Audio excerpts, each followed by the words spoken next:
Hello, thank you so much for coming. Thank you to our webinar audience and our speakers. I'm going to do a quick share.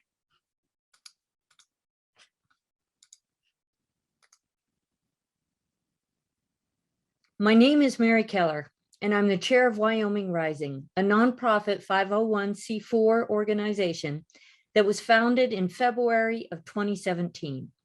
We believe in protecting the values upon which our democracy was founded.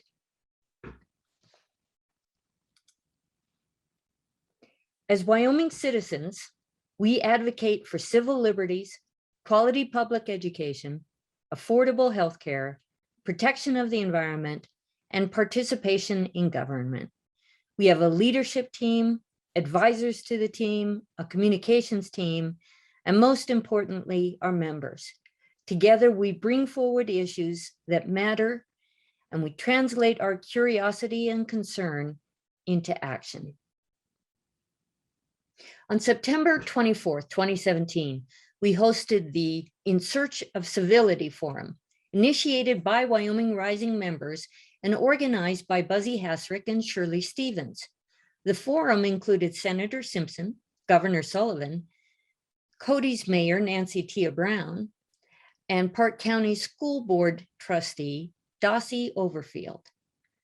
The memorable event was facilitated graciously by Judge Stephen Cranfill and can be viewed for its enduring pertinence if you Google In Search of Civility Center of the West, where a recording is available. I dare say we have the honor and privilege of having Governor Sullivan and Senator Simpson again today, thanks to the success of that event. Our goal then and now is how to provide opportunities like this, where people with diverse opinions can gather, secure in the knowledge that civility and respect are the values that will be upheld, and that the words spoken will include careful thought and possibly humor. Our panelists include two Republicans, the Honorable Senator Al Simpson and State Senator RJ Kost, and two Democrats, Governor Mike Sullivan and 2020 U.S. Senate candidate, Dr. Merav Ben-David. The leadership team felt that it was time to gather with a public forum again. In the intervening years, we have experienced a pandemic, the response to which has included low vaccination rates in Wyoming and our subsequent resurgence of cases overwhelming our hospitals. It has included the violence at the Capitol on January 6th, where Wyoming's Representative Liz Cheney has been elevated to a national stage as one of 10 Republicans voting to impeach the former president for his role. We think a discussion about the future of the two-party system and the health of democracy is critical for Wyomingites buffeted by these storms and the storms of the global energy market. We have asked our panelists to reflect on this challenging moment to help us develop perspectives on its significance. I now turn this event over to our moderator, Nate Martin, Executive Director of Better Wyoming, a group whose tagline has my full support, quote, "We are the generation that must build a better Wyoming." Nate will begin speaking from his perspective as a journalist by framing some of the key issues regarding the question of a two-party system in the state of Wyoming. And with that, we turn it over to Nate Martin. I thought their more moderate incumbents flat-footed and replaced many of them. In the Wyoming legislature, in the House at least, this has resulted in a sort of three-faction chamber where you have the centrist Republicans, the so-called Freedom Caucus, and the Democrats all jockeying and negotiating for influence.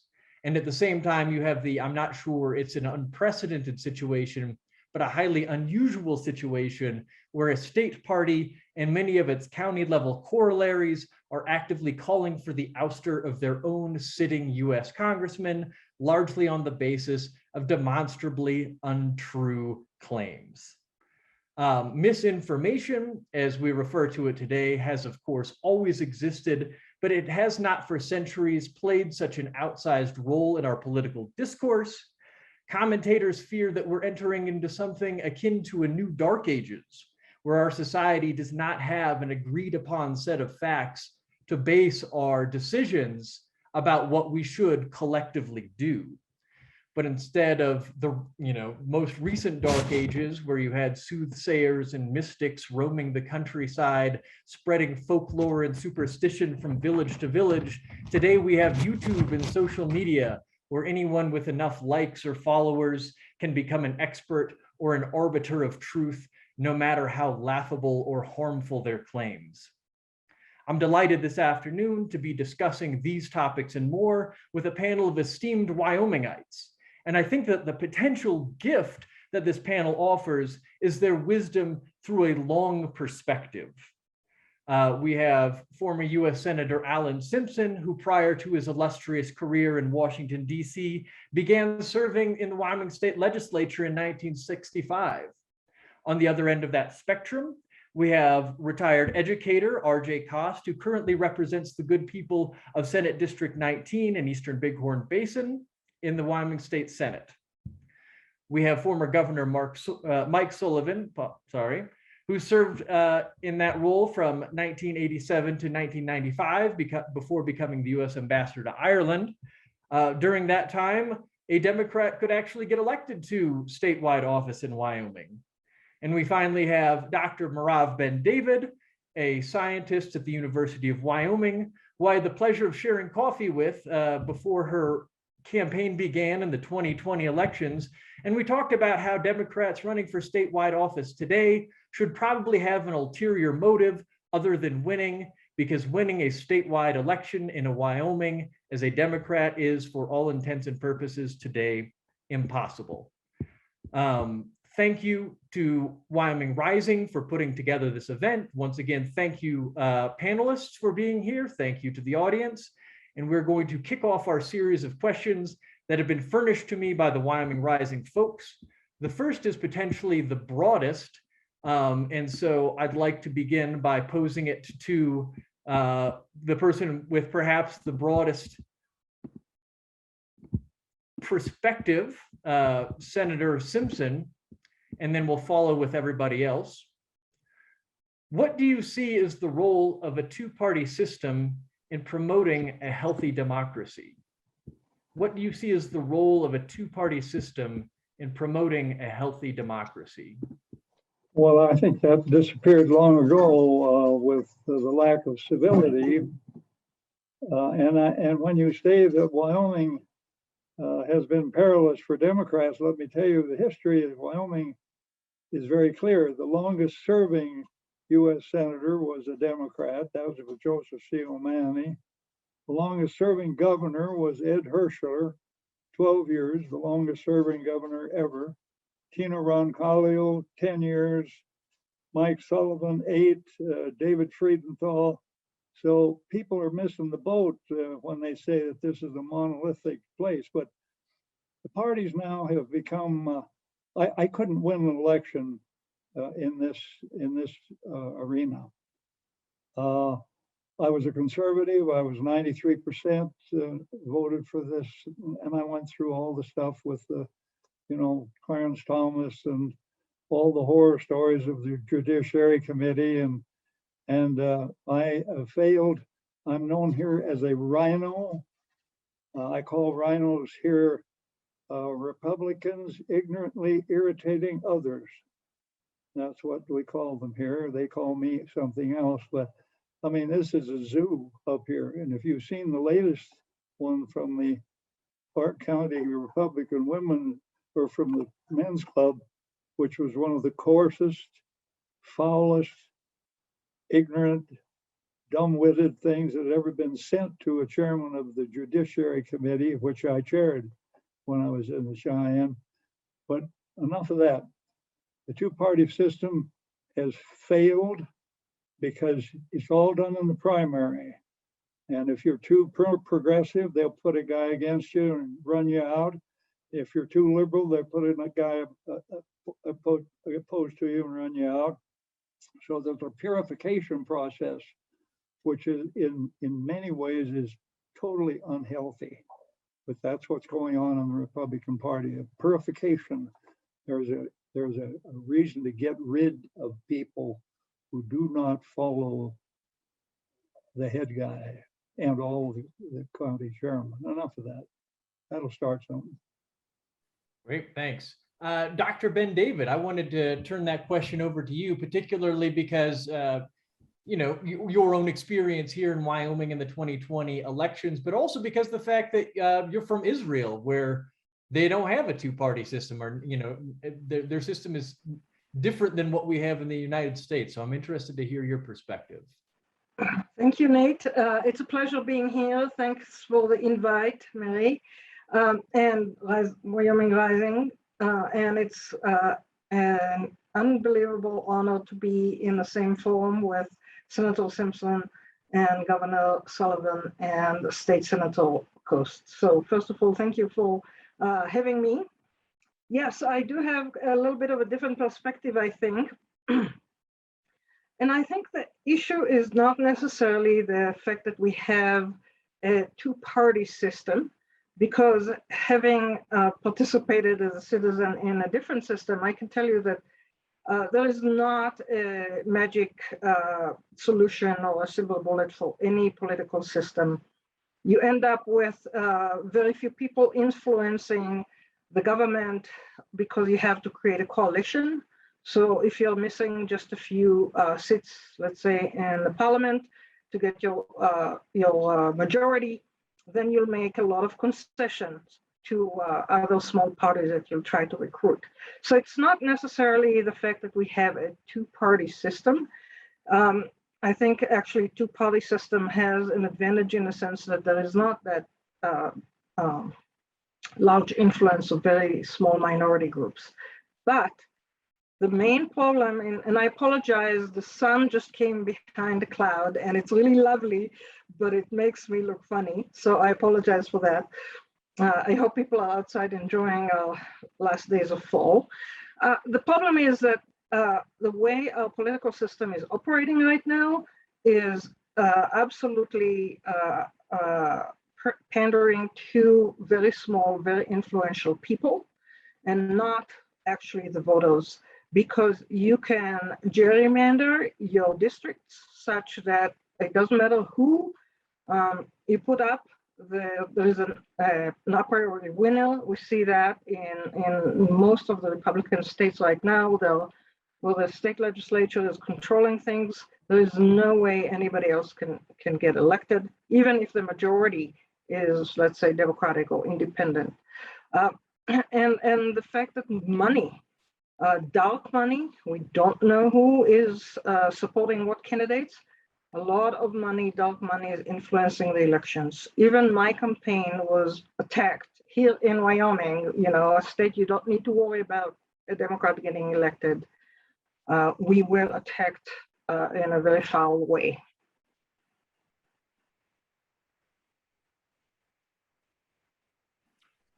Thanks, Dr. Ben-David.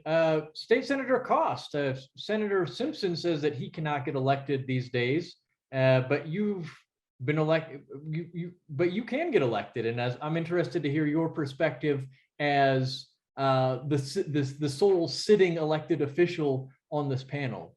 What do you see as the role of a two-party system in promoting a healthy democracy? Well, thank you. I know that I am extremely humbled and honored to be with these three dignified people. I feel like the mouse has slipped into the back bottom door, and am a very lucky person.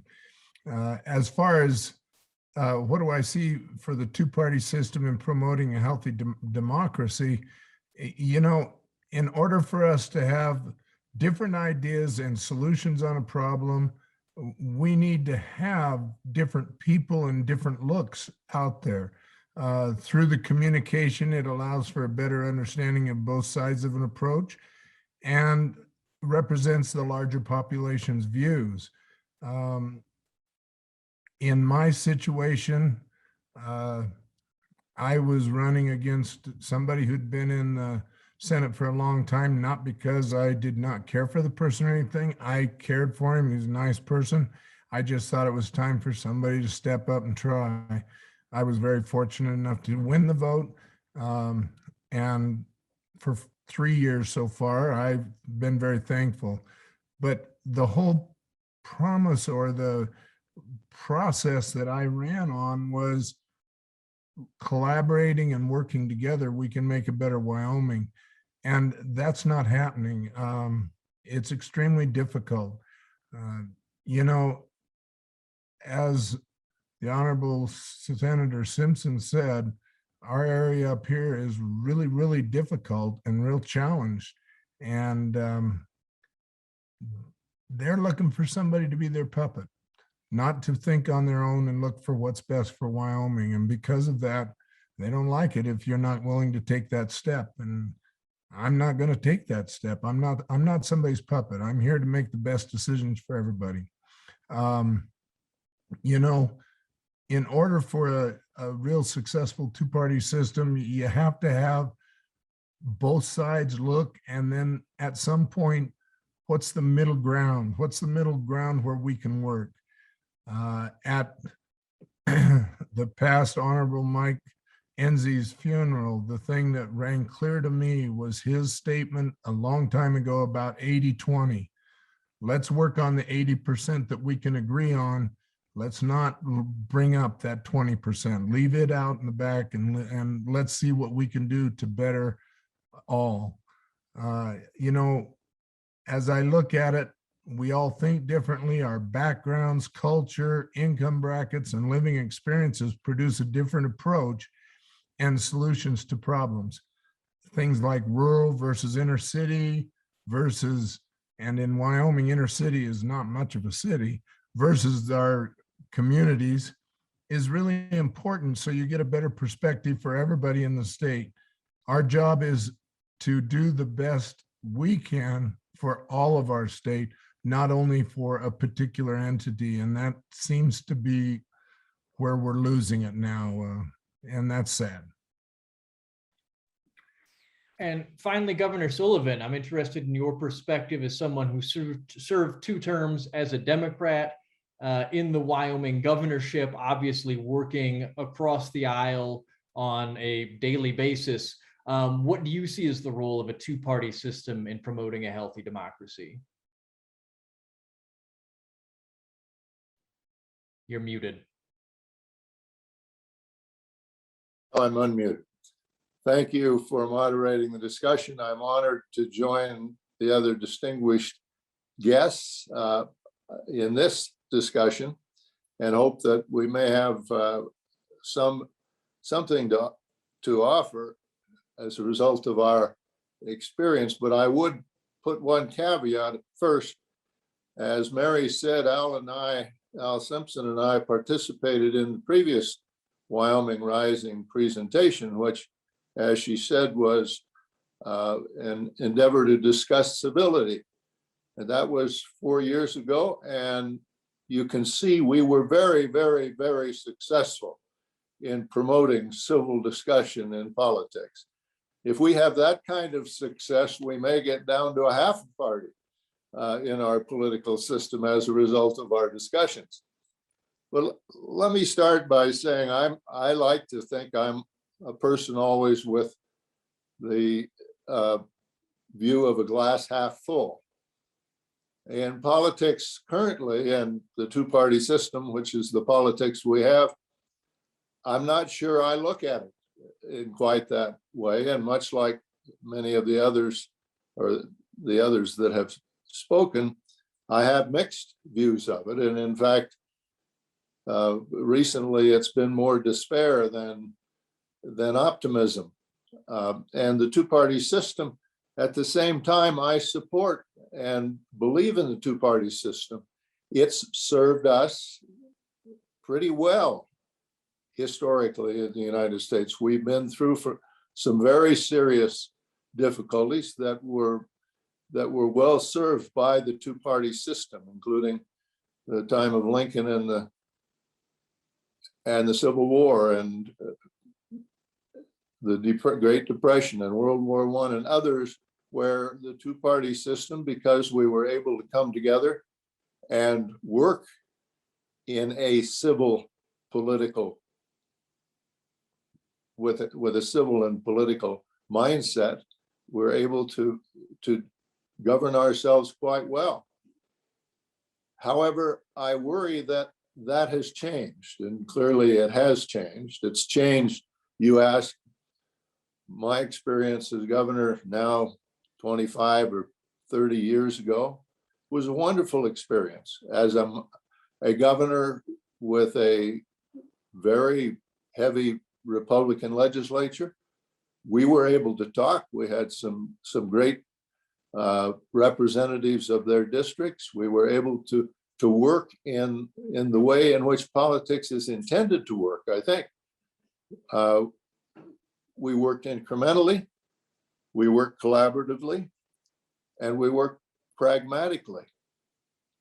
And while I had some difficulties with the manner in which the parties themselves worked, and that's only gotten worse in the sense that we've become more tribal than we have political.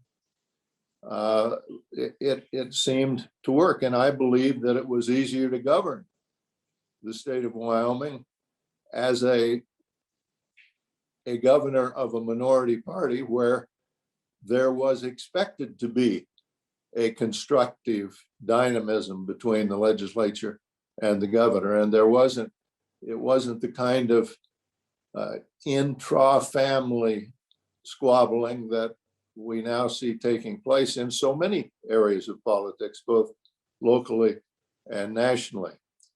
But I believe in the Pogo cartoon, which said we've discovered the enemy, and it is us. And I'm not sure it's the political system, as our inability to be willing to look at what is true, what is not true, what is expected of a democracy. That is, that compromise is not a four-letter word, that pragmatism isn't weakness, and that incremental progress is better than no progress whatsoever. And somewhere along the line, that's been lost. And I've always had great confidence in the voters, and I hope the pendulum will swing back, but I have concerns.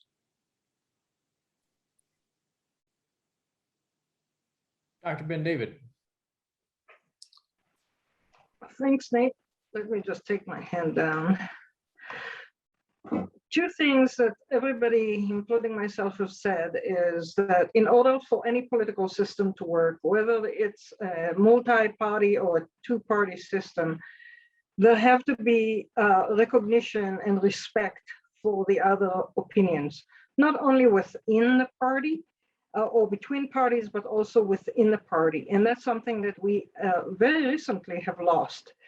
We don't see the cohesion in either party at the moment. And what I would like to add is that, everybody mentioned, especially Governor Sullivan, that in the past, and Senator Simpson, that in the past we have come together to solve major problems. And that is true. World wars, the Great Depression, the whole country came together. It didn't matter which party it was. And I would offer that right now, this should be our message to every voter in the United States. We are facing a huge challenge that overshadows even World War II, and that is the climate crisis. And there is no other way. We have to come together. We have to realize what the biggest challenge we're facing is, and we have to rely on our past, where we did work together and we found ways to find solutions. We need to apply that now.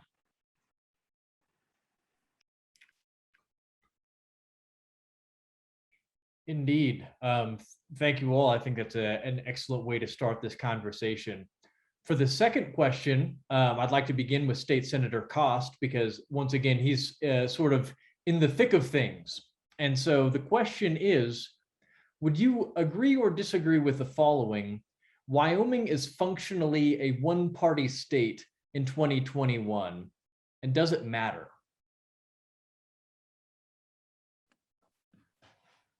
Well, this is an interesting and challenging question. I really, as I pondered on this one, I said there's really two answers, yes and no.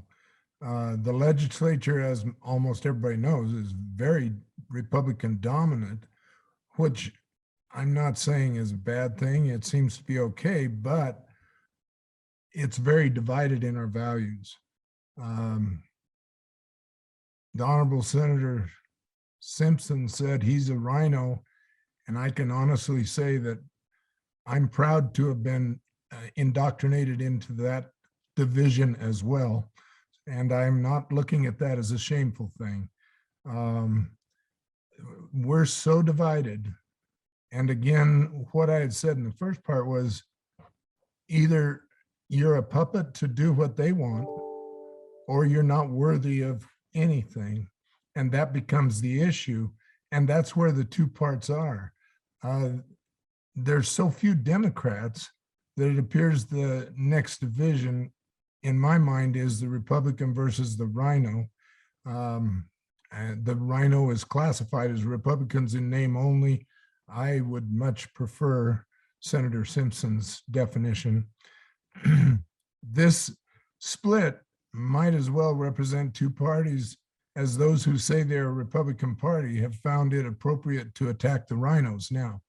And so instead of saying, fine, they're going to go attack the Democrats or whatever, they're going to attack their own party that doesn't vote the way they want. The question is, which better represents the views of our citizens? And I think that's the critical part. There is a difference. Who wants to stand against the loudest views of our citizens when they have no,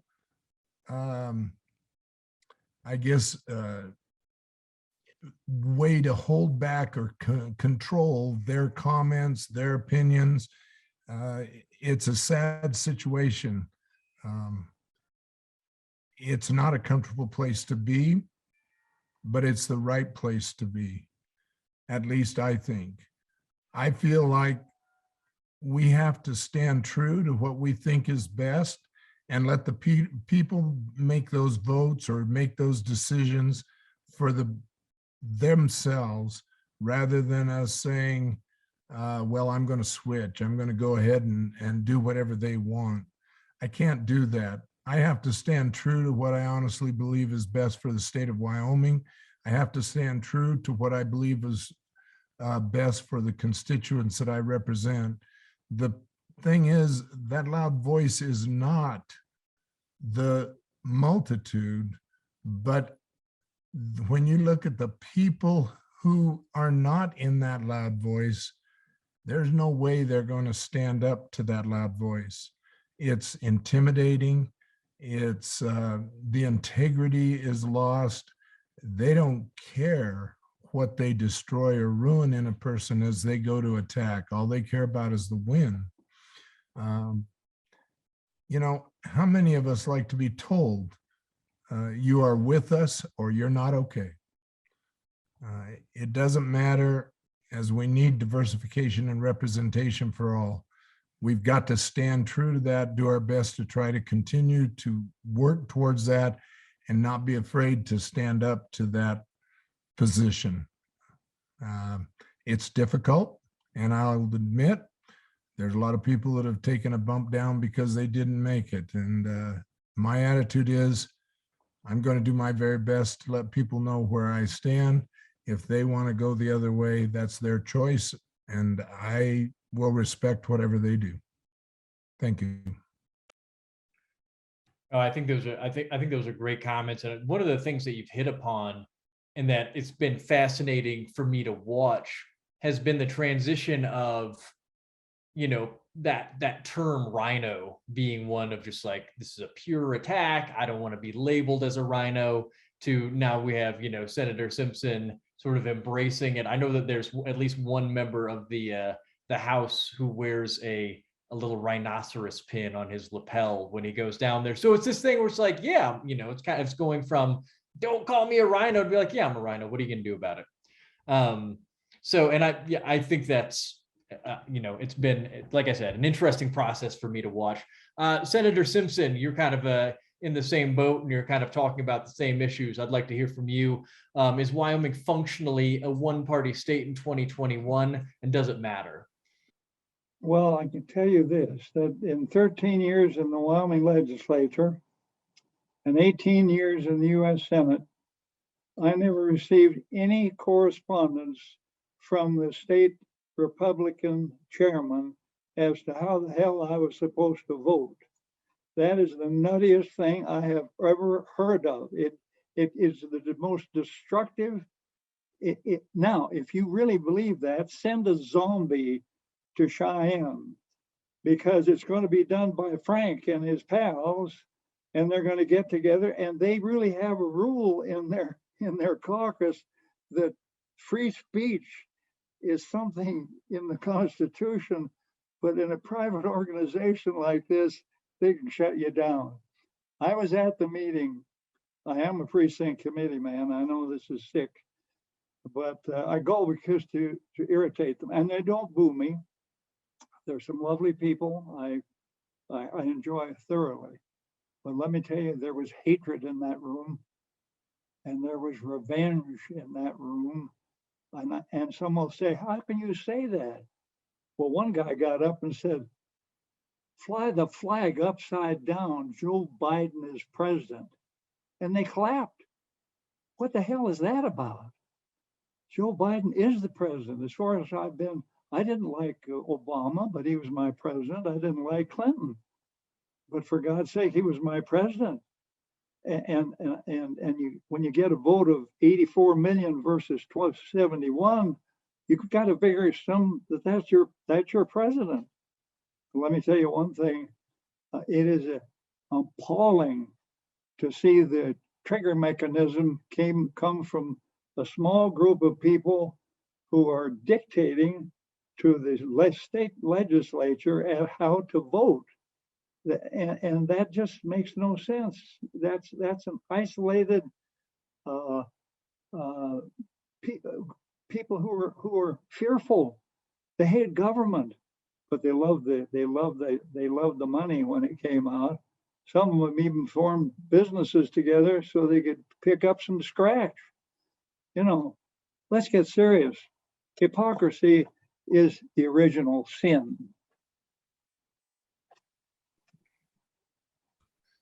Dr. Ben-David, you ran as a Democrat in 2020. That would seem to indicate that Wyoming at least has some Democrats. What do you think? Is Wyoming functionally a one-party state in 2021, and does it matter?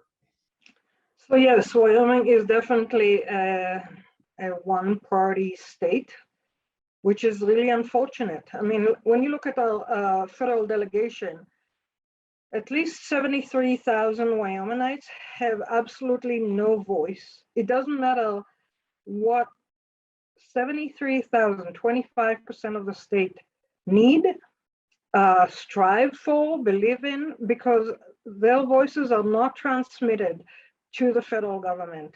There is no mechanism for us to have, us Democrats, and many independents, and as I said, it's at least 73,000, those people who voted in the 2020 election. There are many more that didn't even bother voting because they didn't expect much. But there is absolutely no way for us to express or have our needs expressed in Washington. We have a monolithic delegation, well, at least on issues other than Donald Trump and the presidential election, but on issues such as Medicaid expansion, on issues such as getting money to homeowners and renters. All these, we have no say. Our delegation votes no on everything, even when it would benefit a very large number of Wyomingites. We have a few very good state legislatures that are Democrat and are working very, very hard on our behalf. but even their voices are drowning in the majority of the state legislature. And I think it would have been differently if there wasn't this campaign of misinformation, if there wasn't a campaign of intimidation and violence, and if indeed, the maps, and I hope the redistricting maps now will look a little different, if Democrats and independents in Wyoming had a little more of a say in how we govern.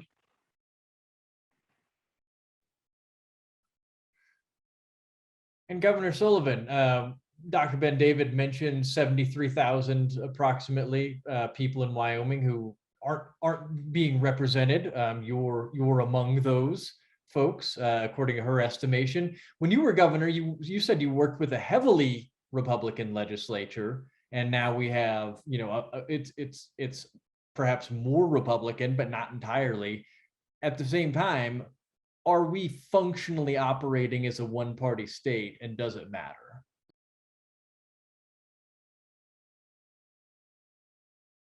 Oops, you're muted again. Sorry about that. You could change the question and say, are we dysfunctionally operating as a one-party state? And I think there's an argument to be made for that. I'd answer your sort of tag question first, and that is, does it matter? And I believe, yes, it matters. And one of the reasons it matters is when a party becomes too powerful, then they become dysfunctional internally. And I leave that up to Al and Senator Kost to expand upon. But it seems to me the abuse of power is much easier when you have no checks and balances. And we're seeing that take place in many ways. There are so many issues that the state of Wyoming faces, diverse issues with different ideological consequences and views, that to adopt a purity test and suggest that only people who take the soup, so to speak, are entitled to be a part of our party ignores the basic definition of politics. And we're seeing it here. We're seeing it with intimidation. We're going to be looking at redistricting, and it's not enough that there is an overwhelming Republican representation. We're going to see some changes in redistricting, try to make it better.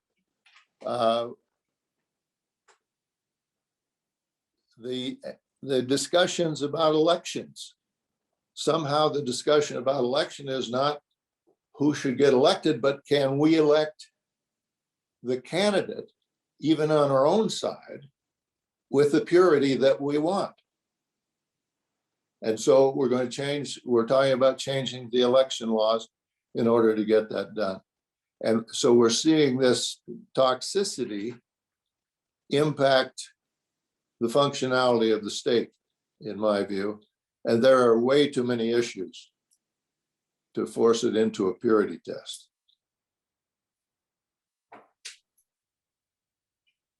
Yeah, thank you. It's really interesting to be having this conversation in advance of or I guess during the beginning stages of the redistricting process. I for one have never been through or to witness one of these shows go down, but it's already shaping up to be a pretty wild ride. The next question that we have from the Wyoming Rising folks broadens the scope of the discussion a little bit.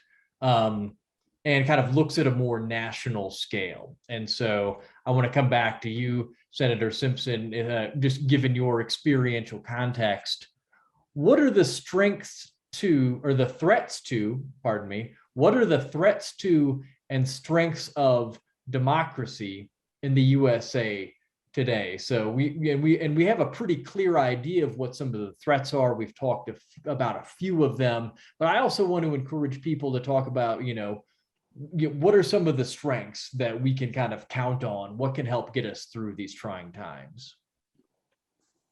Well, the biggest threat to democracy is I would be embarrassed to be in the U.S. Senate right now. I worked with people of all stripes, Democrats and Republicans. Ted Kennedy and I worked on immigration reform. I didn't vote for him. I didn't vote with him, but every time I shook his hand, he kept his promise. That's all I care. I don't really care anything who they sleep with or what they do or what their aberrations are or whether they're broke or if they're nutcases. The issue is, did they keep the trust? And I trusted people. And I was never brokenhearted if they broke the trust, but I didn't like that. But I can tell you now, people will come up to me now and introduce something or something and say, "Oh, by the way, Al, he's a Democrat." And I say, "Who the hell cares?" And they'll say it, or "This is my friend. He's a Trumper, or he's a Liz Cheney, or whatever. I say, I don't care who or she is, but I can tell you one thing: it is a sad and hostile place to work. And when I was there in '83, just before I came, well, in '83 I was hanging around. They got together and said the Social Security system is headed for the bow wows, guys. Does anyone talk about that of the Republican or the Democrats? Does the trustees of the Medicare fund are saying that in 26 it's going to go into a reversal? In 2034, the Social Security Administration will give all only payable benefits and not the thing on your thing that you get in the mail. And it's going to be 23% less. What are we doing about that? Nothing. What are we doing about high-level nuclear waste? Nothing. What are we talking about? Gays, lesbians, transgenders, abortion. I gave up on abortion. I thought that was a personal and intimate decision of a woman. I've given that up because now a doctor can be charged with murder for not taking care of an aborted child. I never thought that would go that far. And there isn't a person out there that doesn't have a gay or lesbian or transgendered person in their lives that they love and cherish. What the hell is this all about? And that's all they get into. And it's and then you got to remember, how did we get, if they say, we don't like Biden, he's evil, he's a slob, and Romney was a slob too, and Clinton was a slob. Guess how they got Clinton? They voted for Ross Perot. 26% of the people of Wyoming and 28% of the people of America voted for Ross Perot, knowing he was a loser, and they got Bill Clinton instead of George Bush. Have a drink. It's Christmas time.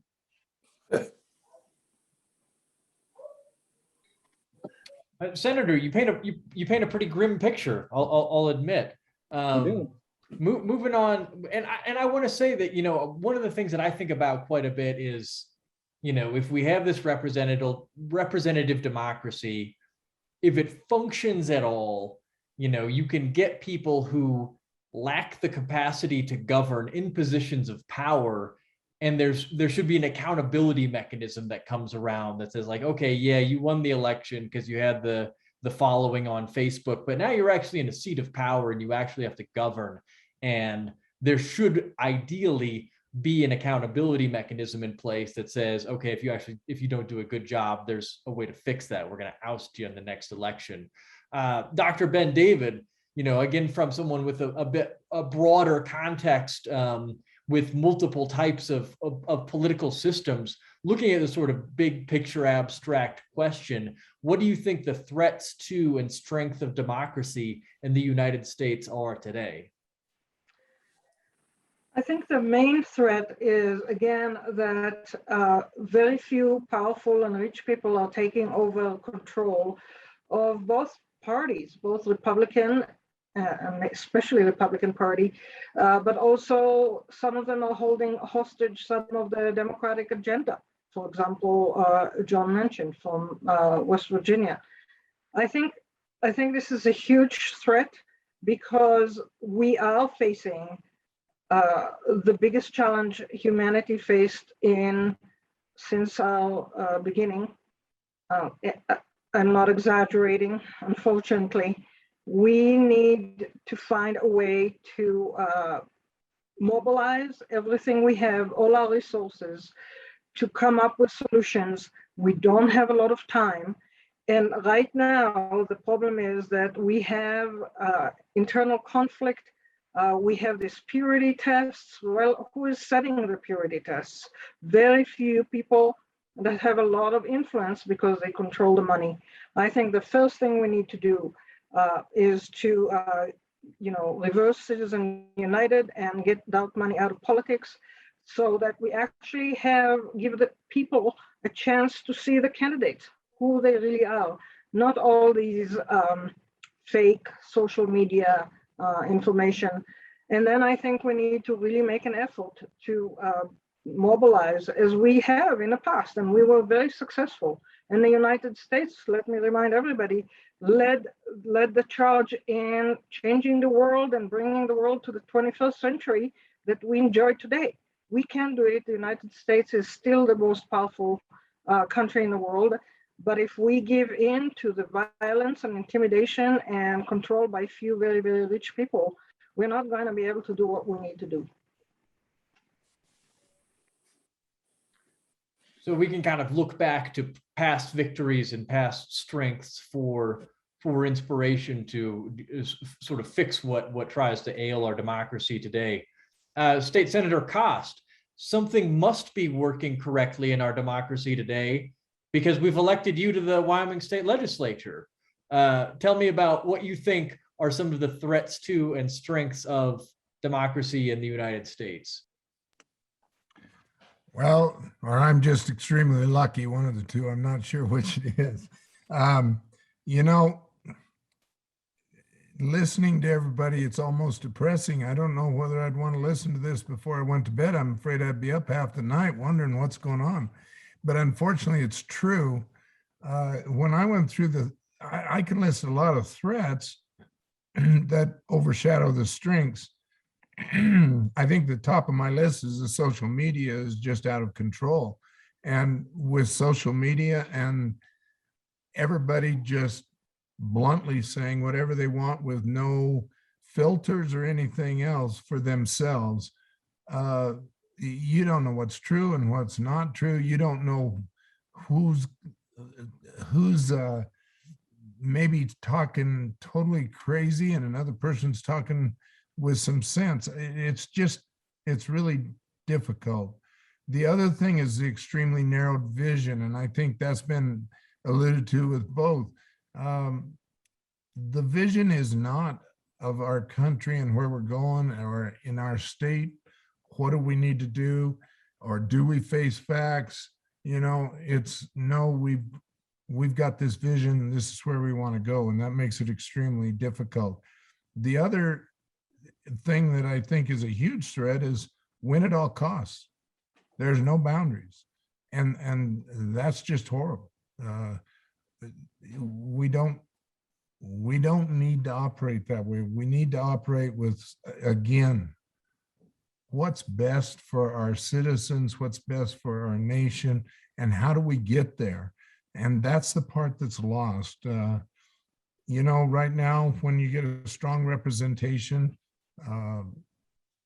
Republicans in our state, Democrats at the federal level right now, how do we make laws that favor our position? So let's hurry up and get those laws in so that they're the way we want them rather than the way the other party wants them. I think it's a loss of focus on our purpose and our representation. What is our purpose as a legislator, and what are the values that we're supposed to be representing? Who wants to be part of this the way you were destroyed by lack of integrity and respect? Money and prestige overrule honor and integrity.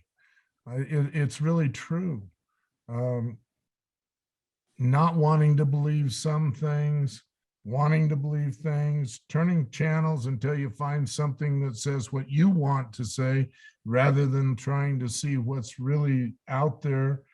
There's no honor towards procedures or rules, and not caring about what others think, not trying to find the middle grounds between two sides. The strengths, as I see it, the two-party system does work as long as it is in check, which is what you've heard already. And people are doing what was intended for our legislature. Once those barriers are broken or torn down, then it becomes a really scary end result. And where's it headed? What's happening? And I think that's where we are right now. And it's really not that strength. We've got to get back to that strength. I think it was Governor Sullivan who had said that hopefully the pendulum will be swinging back the other way. Boy, do I agree with that. We've got to get the pendulum more in the middle where it's representative of everybody. We've got to talk about collaboration. How do we communicate? Senator Simpson was right. Some of the topics they're talking about now are crazy. You know, nobody comes up to me and asks me what my sexual preference is. So why do I care what somebody else's sexual preference is? That doesn't need to be out there. What needs to be out there is the things that are really influencing our direction and the purpose that we have. So I guess the end result is there's a lot of threats out there right now that I'm really concerned about. I'd like to look at it positively. I agree with Governor Sullivan when he says, I'd rather look at the cup half full than the cup half empty. But boy, right now it is really difficult. Somebody asked me, well, in the next election, if you lose, is that going to really be bothersome? And I said, I don't know right now the way things are if losing is a bad word, because you get out of the inflammatory emails you're getting, the disrespectful emails you get, the people that think you actually are totally stupid, have no ideas of your own, you don't research stuff, you just don't know. I know the facts is what they're saying. And it's like, okay, I try to respond, and you get more negative than you get positive. They just don't want to listen. So I'd like to sound a little more positive, because that's not the kind of person I am. I loved in education when I could go into the classrooms and talk to kids and listen to them enjoy life. And so this is really a challenge and really difficult. Thank you. No, thank you. I mean, from my perspective, I know nobody asked me to be a panelist, but since it gave me the microphone as the moderator, I mean, it's true that there are worrisome aspects, both at the state level and nationally, in what's going on. From my perspective, I look around at some other states, and I don't think Wyoming has gone as completely off the rails as some other places. And I also look at some possibilities that have definitely reared their head in the state legislature that have ultimately been avoided. And so there are some checks that still exist. There are some things that are fundamentally continuing to work. And coming around to you, Governor Sullivan, I'm actually going to truncate my question, because as State Senator Kost said, we're getting a bit too far into grim territory. What are some of the things that we can rest upon that still work, that are part of our democracy, and that, you know, while we're looking forward and figuring out what to do, we can say, this still works. This is still a pillar of what we've got, either, you know, as the United States or the state of Wyoming. And if we're going to kind of build things back or turn things around, we can count on this. Well, I'm happy to try to be a little more positive in my response, because I liked your question about what is the strength. Jane and I spent 2.5 years in Ireland, and that granted us both the privilege to represent our country and to be able to view our country from the eyes of a foreign country. And it was a real eye-opening experience for me, the respect and admiration that we have and that our democracy has from people outside of the country. And while I think that may have been tarnished a bit in recent years, I believe it's still there.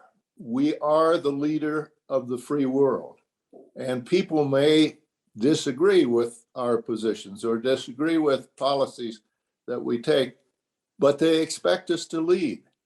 And I believe we have the capacity and we have the ability to do that. And that's a very positive thing, and will always be a positive thing in my mind.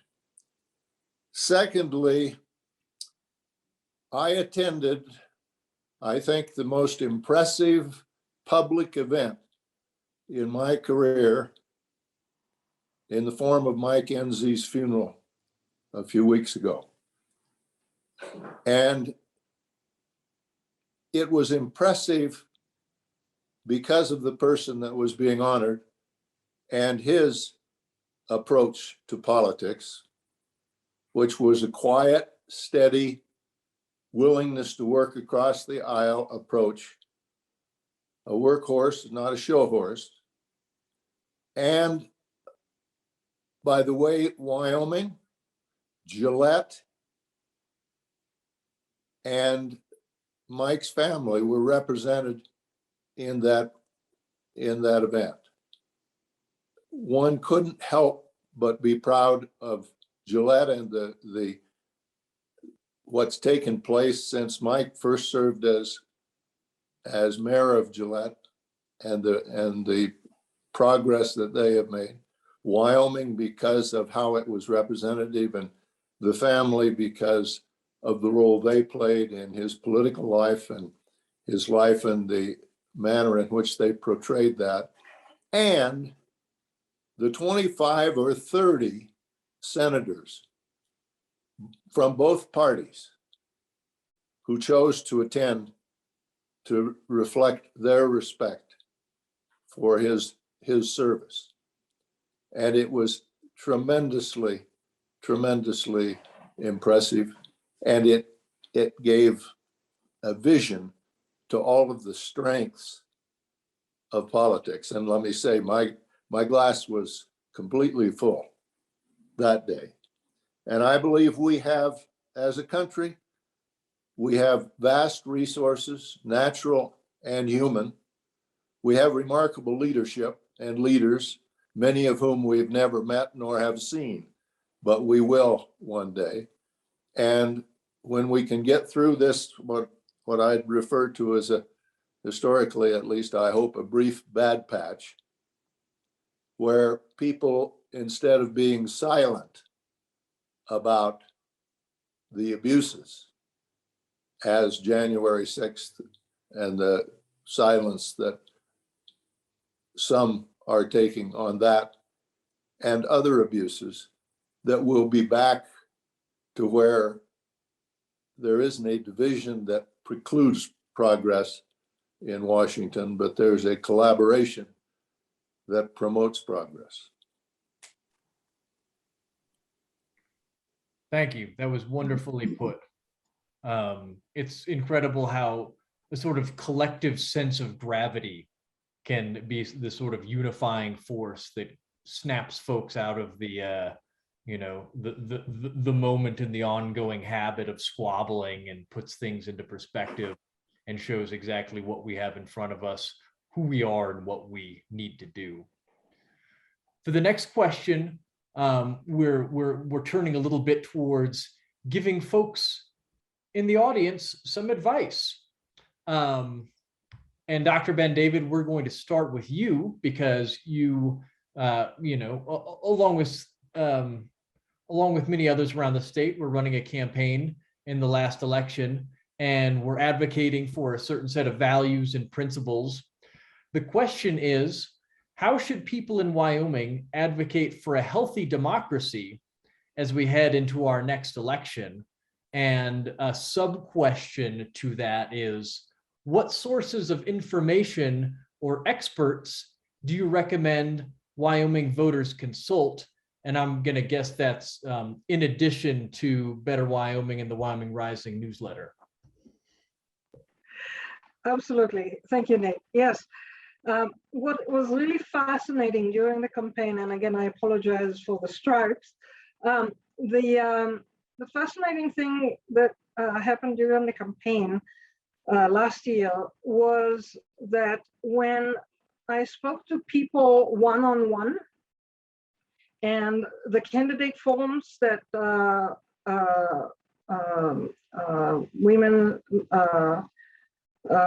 League of Women Voters organized all across the state were an excellent venue for that. I met a lot of Republicans. I met a lot of independents. I met a lot of people with very different priorities than mine. In fact, I've learned a lot from sitting in these multi-candidate events across the state. And what was really, really uplifting and encouraging was that in these one-to-one conversations, what we basically discussed topics, and I learned a lot about issues that I was never aware of being a scientist. And you know, living in Laramie, I learned a lot about other issues across the state. And the key thing was there was complete respect. I have not experienced, unlike other candidates, I have not experienced any attacks, not personal and not otherwise. I know a lot of the people who voted for me were worried about putting my yard signs in their yard because they worried about repercussions from their neighbors. But I personally have not experienced anything like that. And that made me feel very fortunate and hopeful. The thing is that it's the key, having respect for each other, understanding that different people come from different backgrounds and have different views, and these are all acceptable. These are all okay. And they're not necessarily the main important things. And that when we come to issues where, you know, there are differences of opinion, we should really look at facts and not anything that you might find on the internet or so. But really, if we're in the middle of a pandemic, we need to look at and listen to our healthcare professionals, and the serious ones, not the ones that, you know, are charlatans or whatever. If we think about climate change, we need to listen to the experts. If you know, it's like I kept telling people, I'm never going to try and fix my car. I have a hybrid. I have no idea how it works. I will go to the car mechanic that is an expert in treating hybrid cars when they break down. I'm a climate scientist. I work on the climate issues.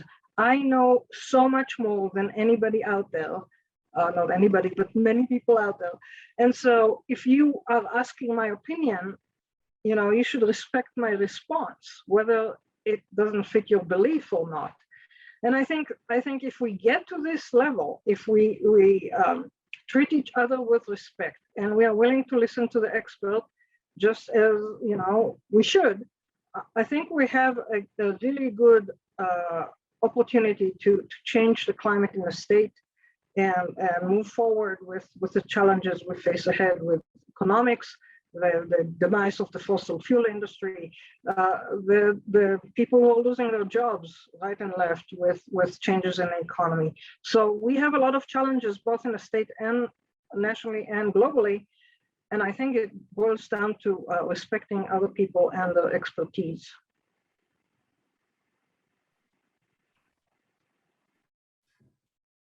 Yeah, absolutely. I think that's, the sort of the sense of mutual respect and, fact-based discourse seem like a couple of critical things to promote in a healthy democracy.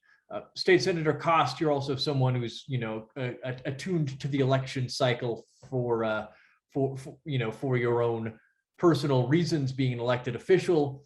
What do you think people in Wyoming should do to advocate for a healthy democracy as we're moving into this next election cycle?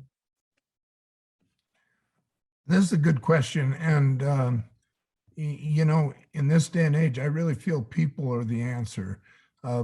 People need to research. They need to talk to others that they know. They need to talk to the candidates and find the information out there looking for. I think in a lot of ways, people need to ask themselves, who best represents my positions and the way that I operate? Will they listen to my concerns and thoughts? Who's open to collaboration? Who will give and take to come up with better end results? It shouldn't matter if you're a Republican, Democrat, whatever.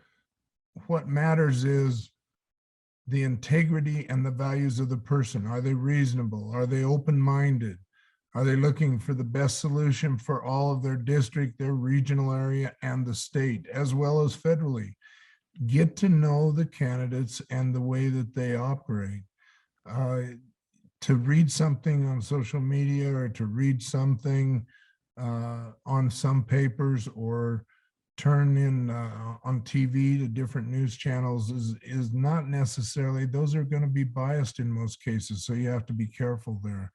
So reaching out and being more familiar with the candidates and with the platforms in our state so that you're voting with knowledge on your side and not, well, this one looks like a good name to mark, I'll mark this name, or this is the first one, I'll mark it, or whatever, or I heard this person's supposed to be good. I think too often we go to the ballots without having a very good idea of really who the candidates are. We just know who we want to vote for and why do we want to vote for them. Have you got a better understanding of their thoughts and their comments and what they're doing? Are they going to try to say things to you to win votes, or are they going to say the way they really feel and say to you, here's my position. If you don't agree with it, I respect your ability to be able to vote on the other side, but I also respect your ability to understand that we're going to differ sometimes, but maybe more of the time than not, you'll see my side as a better way to go. We should be committed as candidates to really, what is it we're out there for and what are we trying to do for our state? We have a lot of really good legislature members in the Senate and in the House. I'm very proud to be able to work with them. I will say that Wyoming is, as far as I'm concerned, the greatest state. I've lived here my entire life. My family and my family's families have all homesteaded here. Heavens, my mother and Senator Simpson's wife went to school together, so it can't be all bad. I feel very fortunate to be in that, but I also know that we have to guard against those challenges, and slowly things are creeping that make it a little more challenging. So I'm going to look at the positive side and I'm going to say, I believe in the people, and I believe that it can come out on the best side. If they'll just do their research, listen to their candidates, they'll make the good decisions and we'll start swinging this thing around. So thank you. No, thank you. It's super interesting that, both you and Dr. Ben-David mentioned just having interpersonal conversations with candidates. And, especially in the context of, we live in this kind of futuristic, technologically advanced, ultra communication age where we're supposed to have all these gadgets that can facilitate communication. And it seems as though they've only made that interpersonal one-on-one conversation even more important because it allows folks to cut through the noise. Governor Sullivan, what do you think folks should do to advocate for healthy democracy as we come up upon our next election? And what sources of information or experts do you recommend Wyoming voters consult?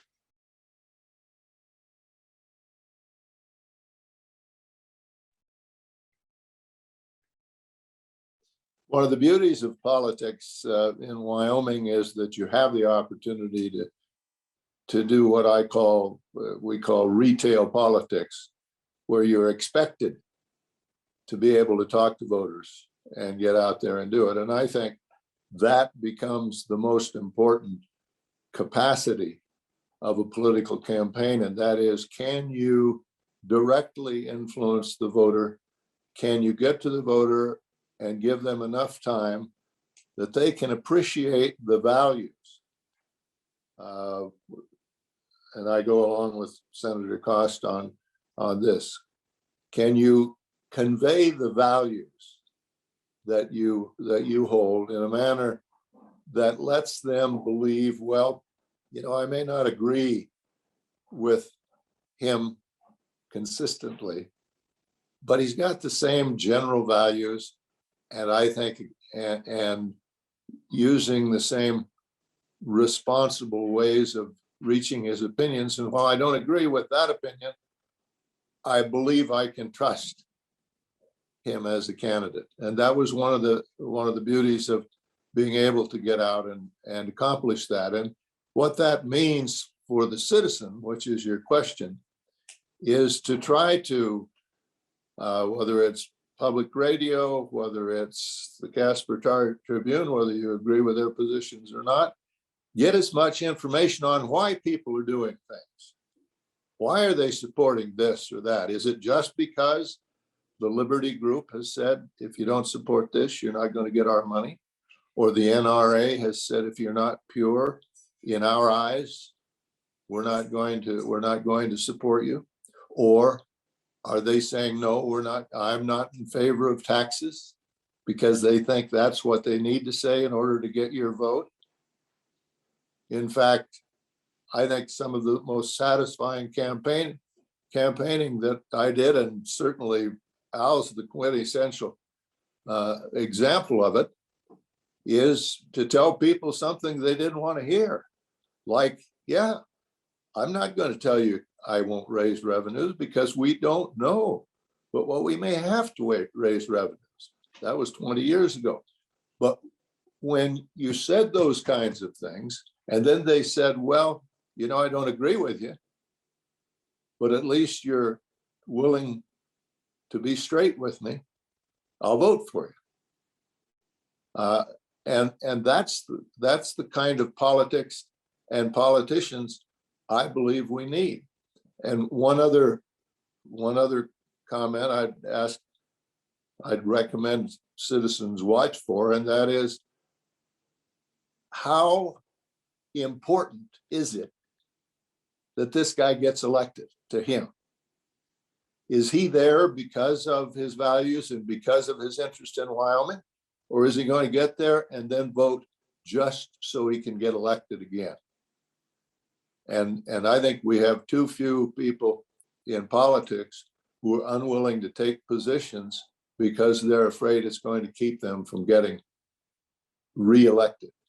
And I think that's the wrong position to be in. That makes you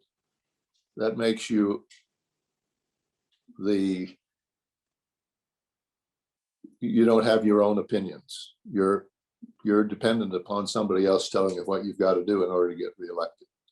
That's not healthy. And Senator Simpson, I think you might be the final response of the evening. And I kind of want to add a caveat to the question as we're posing, talking about what people can do to advocate for healthier democracy. As a few people have noted, you've recently become a precinct committeeman in your local party. And it seems to me that that might be a tremendous avenue of engagement above and beyond just voting that people in Wyoming might be able to take to help ensure a healthy democracy as we head into our our next election. So I'm hoping you can talk a little bit about that, and kind of take how you don't have to be a former U.S. senator to become a precinct committeeman. It helps, I think, but No, you don't, and it really doesn't help at all. But Ann and I did that when we were 24 years old. And when I came back, the woman in this district, or the man in this district, made a statement: the sole purpose of the sole purpose of marriage is procreation. But I said quietly, because Ann was kicking me, I said, look, if any of you believe that, you're really missing a lot of fun, which really took the air out of the room. And then I decided that what the hell, I'm going to get in with these guys, because they're all twisted up. They're filled with emotion, fear, guilt, and racism. They hate. Hatred corrodes the container it's carried in. I see people running around here that they must not sleep at night. They must have braxia. They're grinding their teeth, and they hate. And they do hate. They hate Liz Cheney. They hate this guy. They hate Biden. And the other side hates Trump. But back to the point. I had town meetings. Every time they were after my butt, I'd say to my staff, where are they after my butt? Well, they hate you in Cheyenne. They don't like you in Gillette anymore. And I'd have a town meeting and stay for 2 hours and speak for 5 minutes. And I'd get an envelope at the end of the meeting. Al, I didn't like to get up. I'm kind of a little terry, but so here's this: when you get back in your car, just wanted to leave a note. It opened up and say, you SOP, you rat fink. And then it would say at the bottom, but I respected you being here. You came here, and I have the utmost respect. That's all I cared about. But I'll tell you one thing: when Jefferson said, what was it, government without newspapers, or would we have newspapers without government, I would unhesitatingly take the latter. But he added another caveat. I thought that was a kumquat, but a caveat. He said, but they must be able to read and understand them. And let me tell you, gang, nobody understands, or they're not doing anything. Somebody said, where's the population the most dense? And it's right now, it's above the neck. They don't understand anything except what they've seen on CNN or Fox or, Bonehead Charlie or whoever is out there, or the guy that tell him that the cavalry is going to meet there at Marquette and come out of the water. I mean, whatever happened to common sense? It disappeared. The most uncommon thing in the world is common sense. And I can only tell you that I get vicious stuff. I really do. Ann Pendley protects me from a lot of it. I've had death threats, even when I came back. And some of those, I want to tell people, don't write me anonymously. But if it's really bad and you put an address, I will say to you, dear sir, you need a pane of glass in your navel so you can see out during the day. Good luck to you.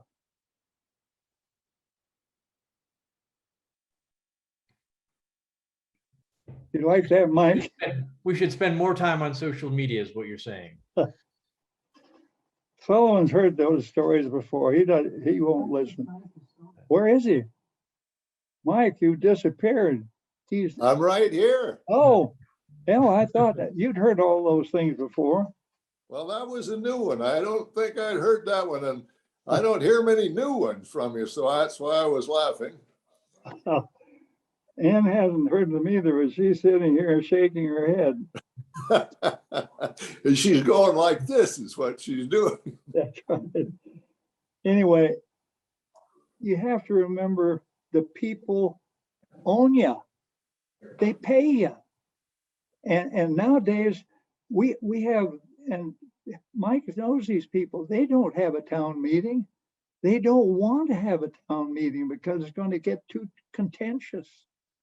But let me tell you, I always figured they were paying my salary and they deserved to hear from me and to hear, something real.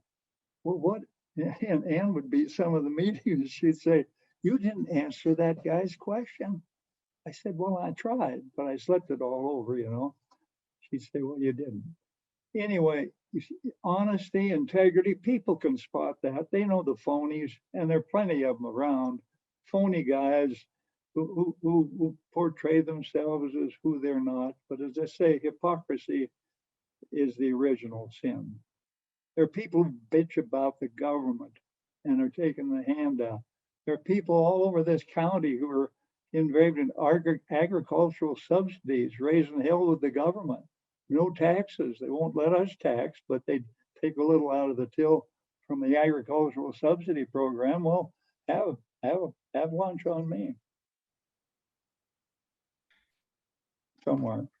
I think that's a fantastic takeaway for our final question of, what should folks do to advocate for a healthy democracy?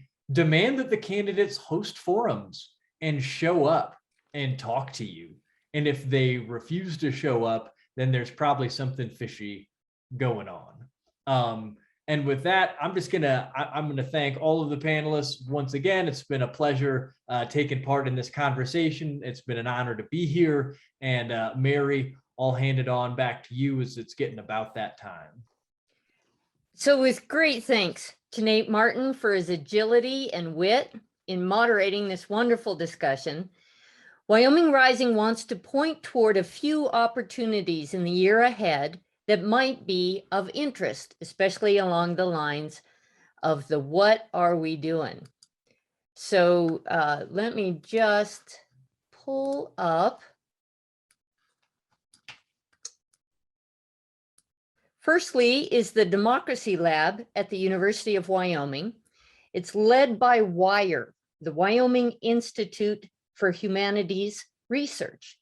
So as a citizen of Wyoming, you might want to take a look at what is Democracy Lab cooking up. Their first inaugural event is coming up on October 5th.